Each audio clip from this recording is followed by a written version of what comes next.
हम ये समझ लें कि बीमार क्यों होते हैं, तो आयुर्वेद कहेगा कि आपके शरीर का वात पित्त कफ अगर असंतुलित हुआ तो आप बीमार पड़ेंगे। इसका माने वात पित्त कफ संतुलित रहे तो बीमारी नहीं आएगी। तो आप कभी भी बीमार ना पड़े जीवन में, इसके लिए वात को पित्त को कफ को संतुलित रखें। अब आप पूछेंगे इसके लिए क्या करना। वात पित्त कफ को संतुलित रखने के लिए कुछ 4 नियम हैं, उनका पालन करें। पहला नियम है खाना खाने के बाद पानी ना पिए। ये पहला नियम है। इसको लिखा गया भोजनांते विषम वारी। भोजनांते माने भोजन अंते, भोजन के अंत में, विषम माने विष के जैसा, वारी माने पानी। तो भोजन के अंत में पानी विष के जैसा है, माने भोजन के अंत में पानी कभी भी ना पिए। ये है नियम। आप कहेंगे ये तो बड़ा उल्टा नियम, हम तो भोजन के बाद लोटे पे लोटा पानी पीते रहते हैं, और कई लोग तो भोजन से ज्यादा पानी पी लेते हैं, और नियम उल्टा है, भोजन के बाद पानी ना पिए। तो क्यों है ये नियम, कारण क्या है इसका, वो समझ लें तो आप इसको फॉलो कर पाएंगे। बात ऐसी है कि जो कुछ भी आप भोजन करते हैं ना, वो सारा भोजन आपके पेट में एक स्थान पर एकत्रित होता है। उस स्थान को जठर कहते हैं। जठर सुना होगा आपने, जठर मराठी शब्द है, संस्कृत से आया जठर। जठर को हिंदी में आमाशय कहते हैं, अंग्रेजी में एपिगैस्ट्रियम कहते हैं। तो जठर नाम के स्थान में सारा भोजन एकत्रित होता है। रोटी, चावल, दाल, सब्जी, फल जो भी खाते हैं वो सब जठर में आता है। जठर में अग्नि प्रदीप्त होती है, उसको कहते हैं जठर अग्नि, मिला के कहते हैं जठराग्नि। अब इसमें होता क्या है कि जैसे ही आप भोजन करते हैं तो जठर में अग्नि प्रदीप्त हो जाती है भोजन को पचाने के लिए।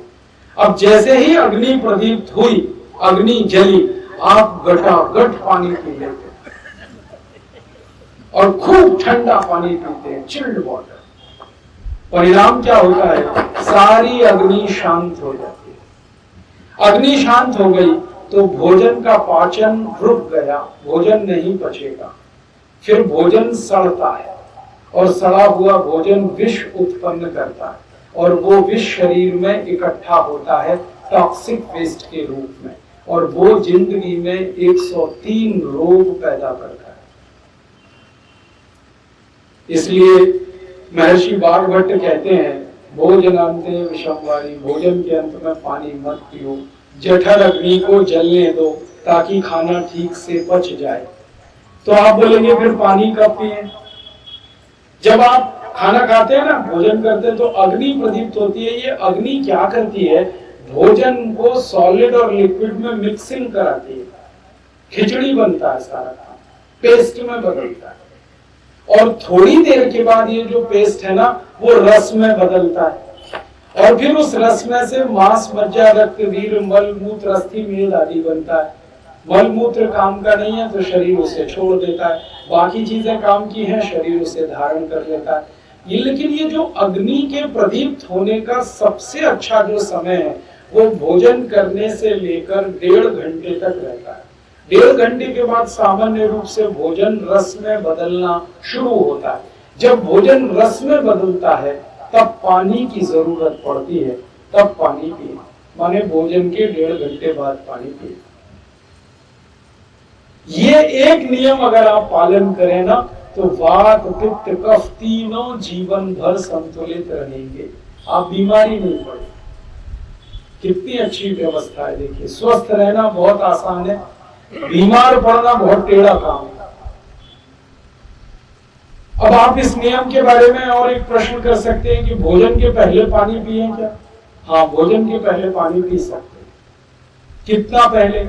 लगभग 48 मिनट पहले, 50 मिनट पहले पेट भर के पानी पी सकते हैं। फिर आपके मन का सवाल आएगा, भोजन के बीच में पानी पी सकते हैं क्या? बीच में थोड़ा पानी पी सकते हैं जब इमरजेंसी हो।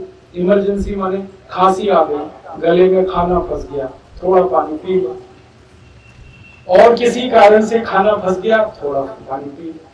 तो बीच में पानी तब पियो जब कोई आवश्यकता हो, वरना भोजन के 1.5 घंटे बाद पीना सबसे अच्छा। पहले पिए 48 मिनट पहले, बाद में पिए 1.5 घंटे बाद। बहुत अद्भुत नियम है, मैं इसका 20 साल से पालन कर रहा हूं। अब एक इंटरेस्टिंग बात और, आपके मन में यह सवाल आ सकता है कि पानी तो नहीं पिए, कुछ और पी सकते हैं क्या?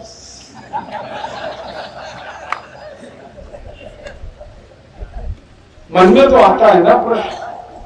तो आयुर्वेद में इसका उत्तर दिया, भोजन के तुरंत बाद ताक पी सकते हैं, मज्जिगे, ताक, लस्सी, छाछ। और भोजन के तुरंत बाद जूस पी सकते हैं, फलों का रस। और भोजन के तुरंत बाद चाहें तो दूध भी पी सकते हैं। पानी 1.5 घंटे बाद पीना। ताक कब पीना, लस्सी कब पीनी, मज्जिगे कब पीना? लंच में, दोपहर के भोजन के बाद आप ताक पीजिए, लस्सी पीजिए। रात्रि भोजन के बाद आप दूध पीजिए, डिनर के बाद। और सुबह का जो भोजन है ना, ब्रेकफास्ट, इसमें जूस पीजिए। सुबह जूस, दोपहर को ताक, रात को दूध। भोजन के तुरंत बाद पी सकते हैं, पानी 1.5 घंटे बाद। अब आपके मन में और एक प्रश्न आएगा कि एक तरफ आयुर्वेद कहता पानी मत पियो, दूसरी तरफ आयुर्वेद कह रहा जूस पियो, तो जूस में तो पानी है। एक तरफ आयुर्वेद कहता है कि पानी मत पियो, लेकिन कहता ताक पियो, ताक तो पानी ही है। तो आपको लगेगा ये तो कॉन्ट्रडिक्शन है। ये कॉन्ट्रडिक्शन नहीं है। ये जो पानी होता है ना, जब अकेला होता है तो उसके अपने गुण धर्म उसमें होते हैं। जब पानी किसी चीज में मिला दिया जाता है तो उसके गुण धर्म छोड़ देता है। जैसे ताक आपने बनाई तो पानी दही में मिलाया तो पानी में दही के गुण आ जाएंगे। जूस में आपने पानी मिलाया तो फल वाले गुण पानी में आ जाएंगे। दूध में पानी मिलाया तो दूध वाले गुण आ जाएंगे। पानी के बारे में एक गाना सुना आपने, पानी रे पानी तेरा रंग कैसा, जिसमें मिलाओ उस जैसा। मैंने पानी को जिसमें मिलाओगे वैसा ही हो जाता है। तो इसलिए ताक पी सकते हैं, जूस पी सकते हैं, दूध पी सकते हैं, पानी 1.5 घंटे के बाद पिए। ये एक नियम का पालन आप जरूर करें, जीवन भर वात पित्त कफ आपका संतुलित हो जाएगा, बहुत अच्छे परिणाम आएंगे। अब दूसरा एक नियम है आयुर्वेद का, वो ये कि पानी को घूंट घूंट भर के पिए, सिप सिप करके पिए। पानी को ऐसे घटाकर ना पिए, थोड़ा थोड़ा पिए। एक सिप पानी पिया, थोड़ी देर रुके, फिर एक सिप पिया, फिर रुके, फिर एक सिप पिया, फिर रुके। इस तरह से पानी पीना शुरू करें। जैसे गर्म चाय पीते हैं, गर्म कॉफी पीते हैं, ऐसे पानी पीना। क्यों पीना? कारण क्या? कारण यह है कि आपके मुंह में लार बनती है। ये लार जो है ना, पानी के साथ मिलकर अंदर जाती है। लार जो है ना, ये क्षारीय होती है, एल्कलाइन होती है, और पेट में हमेशा अम्ल बनता है, एसिड बनता है। तो क्षार जो लार है, ये पानी के साथ मिलके बार बार अंदर जाए तो पेट के अम्ल को शांत रखती है। और जिनके पेट का अम्ल शांत रहता है उनकी जिंदगी में रोग नहीं आते कभी। इसलिए पानी को घूंट घूंट भर के पिए, सिप सिप करके पिए।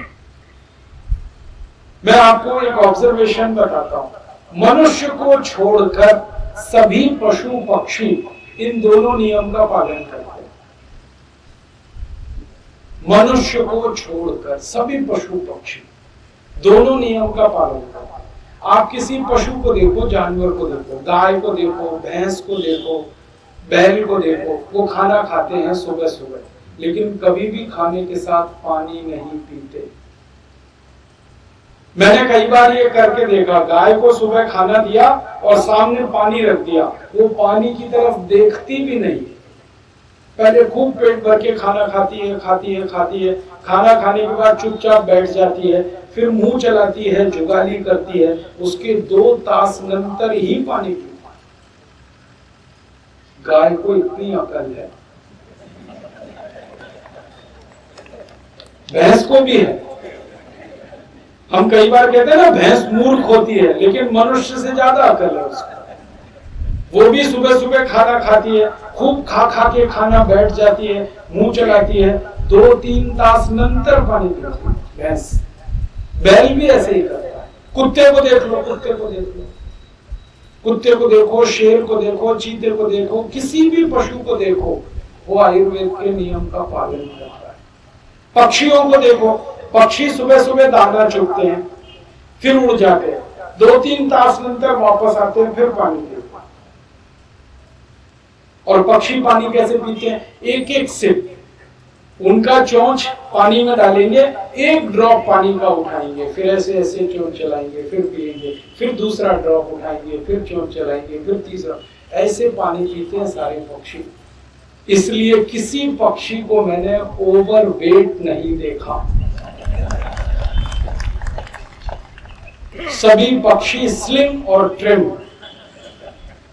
ये तो मूर्ख मनुष्य है जो नियम जानता नहीं, मानता भी नहीं, कुछ भी करता है तो वो मोटा मोटा मोटा होता जाता है। पक्षी नहीं होते कभी ओवरवेट नहीं होते, पशु भी ओवरवेट नहीं होते, और जल्दी उनको डिसीज नहीं आते, क्योंकि वो पक्के आयुर्वेद के चेले हैं, सबके सब आयुर्वेद का पालन करते। और मुझे हैरानी होती है कि पक्षियों को आयुर्वेद सिखाता कौन है? उनका तो कोई गुरु नहीं है, लेकिन बाई बर्थ, जन्म से वो ये नॉलेज लेके आते।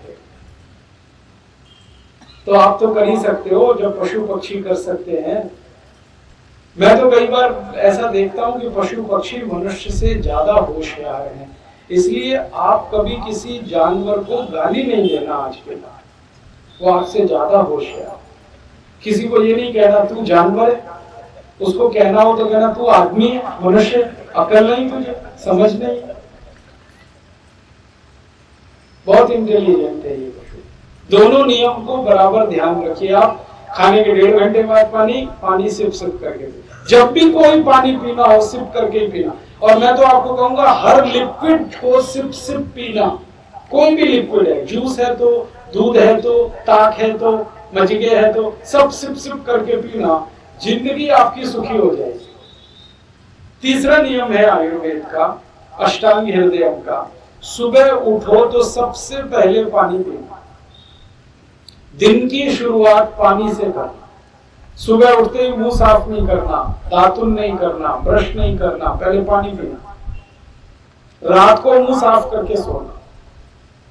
क्यों? सुबह उठते ही मुंह में जो स्लाइवान है वो सब अंदर जाना चाहिए। सुबह की लार सबसे ज्यादा कीमती है, हाईली एल्केलाइन है। सुबह की लार की कीमत पता है कितनी है? अमेरिका में, आप हंसेंगे इस बात पर लेकिन ये सच्चाई है, अमेरिका में कुछ कंपनियां लार का बिजनेस करती है, मालूम है? ये जो मुंह की लार होती है ना, उसको शैशे में भर के वो बेचते हैं, और 10 मिलीग्राम का शैशे 10,000 रुपए का मिलता है। और जो कंपनी अमेरिका में ये बिजनेस करती है, उसको एक बार मैंने पूछा कि आप ये सब कहां से लाते हैं लार?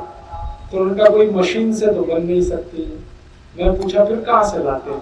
तो उन्होंने कहा हम बहुत सारे अमेरिकन लोगों को अपनी कंपनी में बुलाते हैं और एक बहुत बड़ा टब रखते हैं और कहते हैं थूको इसमें।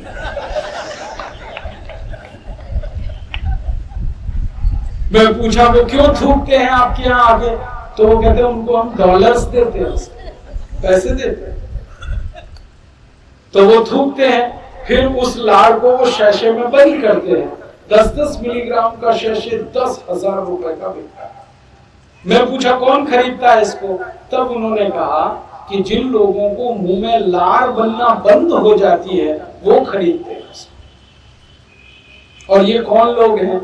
ये वो लोग हैं जिनको कैंसर होता है। कैंसर की जब 4th स्टेज आती है ना, तो मुंह में लार बनना बंद हो जाती है, तब वो शैशे खरीद खरीद के मुंह में डालते हैं। हाँ, ये सच्चाई है।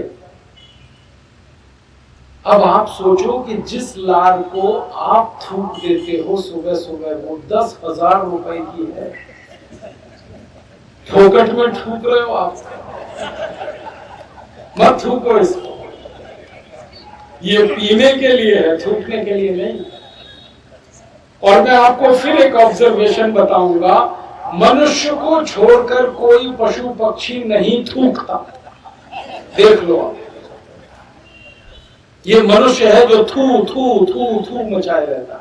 और गुटखा खाने वालों का तो सत्यानाश। एक तो अपना पैसा बर्बाद कर रहे हैं, 10,000 रुपए थूक रहे हैं एक बार में, सोचो। और दूसरी सड़क खराब कर रहे हैं, दीवार खराब कर रहे हैं। गुटखा मत खाओ, थूकना पड़ेगा, ये बहुत कीमती चीज है जो थूक रहे हो। इसकी कीमत तब समझ में आती है जब ये बनना बंद हो जाती है, बहुत महंगी पड़ती है फिर। इसलिए सुबह की लार थूकने के लिए नहीं है, उठते ही पहले पानी पियो ताकि ये सब अंदर चली जाए। और आपको मालूम है ये लार में सबसे ज्यादा मेडिसिनल प्रॉपर्टीज हैं।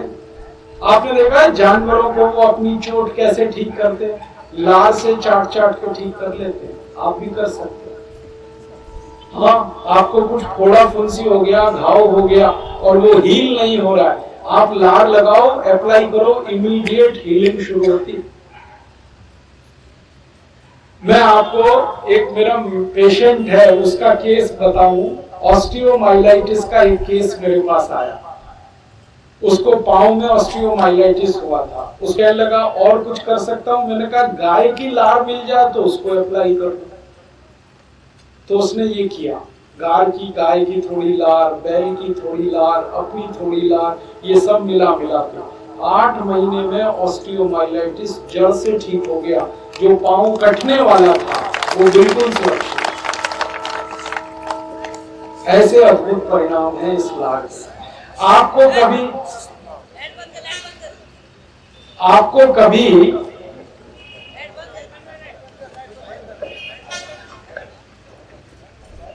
भी नहीं पीना चिल्ड वाटर, गलती से भी नहीं पीना। कितनी भी गर्मी पड़े, कितना भी पसीना निकले, ठंडा पानी नहीं पीना। ठंडे पानी की डेफिनेशन क्या है? ठंडे पानी की परिभाषा है 27 डिग्री सेंटीग्रेड से नीचे का जितना पानी है वो ठंडा है। रेफ्रिजरेटर का पानी ठंडा है क्योंकि वो 10 डिग्री सेंटीग्रेड का। बर्फ डाला हुआ पानी ठंडा है क्योंकि वो 4-5 डिग्री सेंटीग्रेड का। तो बर्फ का पानी, रेफ्रिजरेटर का पानी गलती से भी नहीं पीना। तो कौन सा पानी पीने? मिट्टी के घड़े का पानी पी सकते हैं। उसका जो टेम्परेचर है ना वो रूम टेम्परेचर के बराबर है। और आपका जो बॉडी का इंटरनल टेम्परेचर है वो भी रूम टेम्परेचर के लगभग बराबर है। बॉडी का अंदर का तापमान 37 डिग्री सेंटीग्रेड है और मिट्टी के घड़े के पानी का तापमान 35 डिग्री सेंटीग्रेड होता है। वो चलेगा पानी, मिट्टी के घड़े का पानी पियो, बर्फ का नहीं, रेफ्रिजरेटर का। क्यों नहीं पिए? मैं सरल तरीके से समझाता हूं आपको। बात है तो टेक्निकल लेकिन सरल तरीके से समझाऊंगा। आप जब ठंडा पानी पीते हैं ना, बहुत ठंडा पानी, तो पेट तो गर्म है, पानी तो ठंडा है। अब गर्म पेट में आप ठंडा पानी डालेंगे तो झगड़ा होने वाला है। या तो पानी पेट को ठंडा करेगा या पेट पानी को गर्म करेगा। मान लीजिए पानी ने पेट को ठंडा किया, पेट ठंडा होते ही हृदय ठंडा होगा, हृदय ठंडा होते ही मस्तिष्क ठंडा होगा, मस्तिष्क ठंडा होते ही आप ठंडे होंगे और आपके ठंडे होते ही राम नाम सबके हो जाएगा। आपको मालूम है जैसे ही आपका शरीर ठंडा होता है लोग उसको टच करना भी बंद कर देते हैं। हाँ, जब तक शरीर गर्म है ना उससे लिपट लिपट के रोते हैं, चिपट चिपट के रोते हैं, और ठंडा होते ही दूर कर देते हैं। घर में भी नहीं रहने देते, घर के बाहर रख देते। जो घर आपने लाखों रुपए में बनाया अपनी मेहनत से, उसी में से निकाल के बाहर फेंक देते हैं सड़क पे कि लेके जाओ इसको। कहाँ लेके जाए? जलाने के लिए। ठंडे शरीर की इज्जत नहीं है तो ठंडा पानी मत पियो। अब मैं जो दूसरी बात आपसे कहना चाहता हूँ, होता वास्तव में ये है कि जब बहुत ठंडा पानी आप पीते हैं तो पेट पानी को गर्म करेगा और पानी गर्म होने के लिए एक्स्ट्रा एनर्जी चाहिए। तो सारे शरीर का ब्लड पेट की तरफ आएगा पानी को गर्म करने। तो ब्लड की कमी दूसरे ऑर्गन्स को हो जाएगी और एक दिन में 10 बार आपने ठंडा पानी पिया तो ये 10 बार होने वाला है। और किसी ऑर्गन को ज्यादा देर ब्लड नहीं मिला तो वो ऑर्गन हमेशा के लिए डैमेज हो जाए। इसलिए ठंडा पानी ना पिए। और ठंडा पानी पीने का एक और प्रॉब्लम है कि जब बहुत ठंडा पानी आप पीते हैं ना तो हमारी जो लार्ज इंटेस्टाइन है ना वो ऐसे ओपन पाइप के जैसे होती है। ठंडा पानी पियो तो वो संकुचित हो जाती है, और बार बार ठंडा पानी पियो तो लगभग बंद हो जाती है। और अगर ये लार्ज इंटेस्टाइन आपकी बंद हो गई, संकुचित हो गई, तो संडास साफ नहीं होगी, तो कॉन्स्टिपेशन होगा और सैकड़ों बीमारियां आपको आएंगी। अमेरिका में लोग बहुत ठंडा पानी पीते हैं, चिल्ड वाटर। अमेरिकन लोग पता है क्या करते हैं? पानी को फ्रिज में रखते हैं, 5-6 दिन ठंडा हो जाता है, फिर उसमें आइस क्यूब डालते हैं, फिर पीते हैं। दुष्परिणाम क्या है? मैक्सिमम अमेरिकन लोगों को लार्ज इंटेस्टाइन संकुचित है, तो वो सुबह सुबह जब संडास घर में जाते हैं ना, 2 तास बाहर ही नहीं आते, अंदर ही बैठे रहते। उनको पूछो आप क्या करते हो 2 तास संडास घर में, वो कहते हैं हम न्यूज़पेपर पढ़ते हैं, मैगजीन पढ़ते हैं। क्यों पढ़ते हैं न्यूज़पेपर? वो कहते हैं पोर्ट साफ नहीं होता, इंतजार करना पड़ता है। एक बार एक अमेरिकन व्यक्ति को मैंने पूछा कि आपने आपके घर में ये कमोड सीट क्यों बनवाया, इंडियन स्टाइल का क्यों नहीं बनाते? उसने कहा इंडियन स्टाइल के टॉयलेट पॉट पे 5 मिनट बैठ सकते हैं, मुझको 2 तास बैठना पड़ता है, 2 घंटे, इसलिए मैं कमोड सीट बनाता हूँ, आराम से बैठ जाता हूँ, न्यूज़पेपर पढ़ता रहता हूँ। फिर मैंने कहा फिर क्या होता है? तो उसने कहा स्टूल पास नहीं होता। फिर मैंने कहा फिर क्या करते हैं? तो उसने कहा सारी ताकत लगाता हूँ, फिर भी पास नहीं। फिर मैंने कहा आगे? तो उसने कहा गाना गाता हूँ, मेरे सपनों की रानी कभी आएगी वो आती नहीं। फिर मैंने कहा इसके आगे? तो उसने कहा जब वो भी नहीं आती तो दूसरा गाना गाता हूँ, एक बार आजा आजा आजा, फिर भी नहीं आती। ये समस्या ठंडे पानी से पैदा होती है। और आपको एक ऑब्जर्वेशन बताता हूं, कोई अमेरिकन आपके पास अगर बैठ गया और वो मुंह खोल के हंस दिया तो आपको वॉमिट हो जाए, इतनी बदबू आती है उसके मुंह से। बदबू आने का कारण क्या है? पोर्ट साफ नहीं। और अमेरिकन लोग पता है अपने मुंह की बदबू को छुपाने के लिए लिस्ट्रीन स्प्रे करते रहते हैं। इतने मूर्ख हैं, पोर्ट साफ नहीं करते, लिस्ट्रीन स्प्रे करते हैं।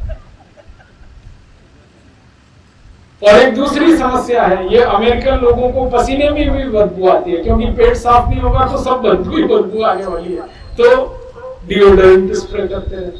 मूर्खों के मूर्ख। कॉन्स्टिपेशन ठीक नहीं करते, बाकी सब करते हैं। आप मत करना ये गलती, ठंडा पानी पीना ही नहीं करें। आपका जो रेफ्रिजरेटर है ना, इसमें पानी रखना ही नहीं, ये पानी रखने के लिए है ही नहीं, ये तो मेडिसिन रखने के लिए बना, ये पानी रखने के लिए नहीं। पानी के लिए तो मिट्टी का घड़ा लाओ, उसमें पानी रखो, वो गर्मियों में पियो और सर्दियों में कोमट पानी पियो, गुनगुना पानी। एक और फायदा होगा, भारत में 21 कोटि परिवार हैं, सब लोग अगर मिट्टी के घड़े का पानी पीने लगे तो 21 कोटि घड़े माटले बनेंगे। कितने कुम्हारों को जिंदगी भर के लिए रोजगार मिलेगा, सोचो। और पानी भी शुद्ध होगा, क्योंकि मिट्टी के संपर्क में आकर पानी सबसे ज्यादा शुद्ध होता है। तो ये 4 नियम मैंने बताए, आप इनका पालन करें। पहला नियम, खाना खाने के 1.5 घंटे बाद पानी पिए। पानी के दूसरे नियम में सिप सिप करके पानी पिए। तीसरा नियम, सुबह उठते ही पानी पिए। कितना पिए? सुबह 2-3 गिलास पिए। पहले 1 गिलास की आदत डालें, फिर 1.5 गिलास कर दें, फिर 2 कर दें, फिर 3 तक पी सकते हैं। और चौथा और आखिरी नियम, ठंडा पानी कभी ना पिए। और इसके साथ 3 उप नियम बताता हूं। एक रूल होते, एक सब रूल। आयुर्वेद का एक सब रूल है, जिंदगी में बात को संतुलित रखना है, जिंदगी भर कभी भी बात आपको तकलीफ ना करे, क्योंकि बात से होने वाली बीमारियां 80, बात सबसे ज्यादा खराब है, 80 बीमारियां करता है। पित्त से होने वाली बीमारियां 40 है, कफ से होने वाली बीमारियां 20 है। तो बात को ठीक रखिए तो 80 बीमारियां नहीं आएंगी। तो इसके लिए एक सब रूल है कि जिंदगी भर शुद्ध तेल खाइए तो वात की बीमारी नहीं आएगी। तेल शुद्ध खाइए। अभी जो आप तेल खाते हैं ना, बाजार से लाते हैं, इस तेल में मिलावट बहुत है। जितना भी तेल आप बाजार से लाएं, वो शेंगा का तेल लाएं या नारियल का तेल लाएं, सभी बाजार के तेलों में पामोलिन तेल मिला हुआ रहता है। भारत सरकार ने कानून बना रखा है कि तेल में पामोलिन तेल मिला के बेचो, और ये पामोलिन तेल विदेशों से इंपोर्ट होता है, ये भारत में नहीं आता, बनता ही नहीं। और इस तेल की तकलीफ ये है कि ये डाइजेस्ट नहीं होता कभी। पामोलिन तेल को शरीर डाइजेस्ट तब कर पाता है जब शरीर का टेम्परेचर 42 डिग्री सेंटीग्रेड हो, और हमारा टेम्परेचर 37 डिग्री के ही आसपास है, तो हम पामोलिन तेल डाइजेस्ट नहीं कर सकते। वो फिर बॉडी में डिपॉजिट होता रहता है, और वही तेल फिर आपको हार्ट अटैक का कारण बनता है, कार्डियक अरेस्ट का कारण बनता है, ब्रेन हेमरेज करा देता है, पैरालिसिस करा देता है। इसलिए शुद्ध तेल खाइए। आप बोलेंगे शुद्ध तेल कैसा? आपका शेंगा लेके जाइए, और कोई तो ऑयल मिल होगा मड़गांव में, उस ऑयल मिल को शेंगा दीजिए, वो ऑयल निकाल के आपको देगा, वो तेल खाइए। आपका नारियल लेके जाइए, नारियल का तेल अपने सामने निकलवाइए, वो तेल खाइए, शुद्ध तेल खाइए। और मेरा तो आपसे एक और रिक्वेस्ट है, कभी भी रिफाइंड तेल मत खाइए। डबल रिफाइंड तो गलती से भी मत लाइए, क्योंकि तेल को रिफाइंड और डबल रिफाइंड करने का मतलब है उसमें केमिकल्स को डालना। आजकल क्या हुआ है, तेल की जो चिकनाई है उसको निकालने के लिए रिफाइनिंग करते हैं तेल की। और मैं आपको बताना चाहता हूं कि ये जो चिकनाई है ना, सारा प्रोटीन तेल का उसी चिकनाई में होता है, और अगर चिकनाई निकल गया तो प्रोटीन निकल गया, फिर तो वो तेल पानी से भी ज्यादा बेकार है। मत खाइए रिफाइंड और डबल रिफाइंड तेल, शुद्ध तेल खाइए, जीवन भर बात आपको ठीक रहेगा। अब शुद्ध तेल के लिए कोई व्यवस्था कर लीजिए। एक मशीन लगता है छोटा सा, 25, 30, 40 हजार रुपए में लग जाता है। कोई एक व्यक्ति लगा सकता है मड़गांव में, 10 फीट लंबा 10 फीट चौड़ा स्पेस में वो मशीन लग जाता है, और दिन भर आप उस मशीन को चलाइए, तेल निकाल के देता है। वो मशीन भारत में हर जगह इजीली अवेलेबल है, वो लगवा लीजिए, उससे शुद्ध तेल निकलवा के खाइए। या पहले से कोई ऑयल मिल चलाता हो यहाँ पर, उसके पास से तेल निकले, तेल शुद्ध खाइए। और इसी तरह का एक सब रूल है आयुर्वेद का कि तूप हमेशा गाय का खाइए। गाय का दूध, दूध को दही बनाएं, दही में से ताक बनाएं, ताक से मक्खन निकालें, मक्खन को गर्म करें, ये जो तूप है यही खाइए। भैंस का तूप मत खाइए। भैंस का तूप आयुर्वेद में कहा गया है उन्हीं लोगों को खाना चाहिए जो कुश्ती लड़ते हैं, जो दिमाग से काम नहीं करते, शरीर से काम करते। एक रोग होता है उसको भस्मक रोग कहते हैं, भस्मक रोग वालों को भैंस का तूप खिलाया जाता है। आप मत खाइए। आप लोग तो कुश्ती नहीं लड़ते, दंड बैठक नहीं लगाते, इसलिए भैंस का तूप मत खाइए, गाय का खाइए। आप बोलेंगे खाएं भैंस का तूप तो भैंस जैसे हो जाएंगे, हो जाएंगे। गाय का तूप खाएंगे गाय जैसे हो जाएंगे, भैंस का खाएंगे भैंस जैसे हो जाएंगे। भैंस की क्वालिटी आपको माहिती है ना, कीचड़ में जाके बैठ जाती है, गाय कभी नहीं बैठती। और भैंस का जो बच्चा होता है ना, वो जन्म लेते ही जमीन पे गिर जाता है, खड़ा नहीं रह पाता, 6-7 दिन पड़ा रहता है, इतना आलसी होता है। भैंस का तूप वैसा ही है, आलस से लाता है, ताजगी नहीं रहेगी शरीर में, स्फूर्ति नहीं रहेगी। गाय का तूप खाइए तो पित्त का कभी कोई रोग नहीं आएगा। डालडा मत खाइए कभी, तूप खाइए। और तीसरा और आखिरी सब रूल है आज के लिए जो मैं बताना चाहता हूं कि शुगर खाना बंद कर दीजिए, चीनी और गुड़ खाइए, गुड़। शुगर बंद करेंगे तो कफ की विकृति कभी नहीं आएगी शरीर, और कफ की विकृति से 20 रोग आते हैं, जिसमें सबसे खराब रोग है मोटापा, ओबेसिटी। ये कफ की विकृति का रोग। चीनी सबसे बड़ा दुष्परिणाम है मोटापे का, चीनी मत खाइए। और वैसे भी शुगर 50 रुपए किलो है, क्यों दिमाग खराब करना खा के उसको, हटाइए घर में से उसको। गुड़ लाइए, गुड़, गुड़ से भी अच्छी काकवी लाइए, काकवी। तो या तो काकवी खाइए या तो गुड़ खाइए। गुड़ और काकवी सब मिलती है इस देश में। और गुड़ जब लेके आए तो शुद्ध गुड़ लाइएगा। जो बहुत सफेद गुड़ आता है ना, व्हाइट कलर का, वो निरमा वॉशिंग पाउडर से बनता है, उसे मत लाना पड़ेगा। काला काला जो गुड़ आता है, लाल लाल जो गुड़ आता है, वो लेके आओ। तो शुद्ध गुड़ खाएंगे, कफ ठीक रहेगा। शुद्ध दूध खाएंगे गाय का, पित्त ठीक रहेगा। शुद्ध तेल खाएंगे तो वात ठीक रहेगा। तो कितना सरल है सुखी होना, निरोगी होना, स्वस्थ होना।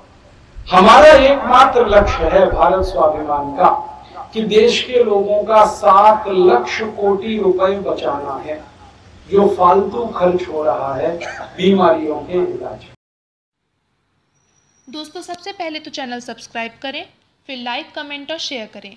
और हाँ, हमारा एंड्रॉयड ऐप डाउनलोड करना ना भूलें।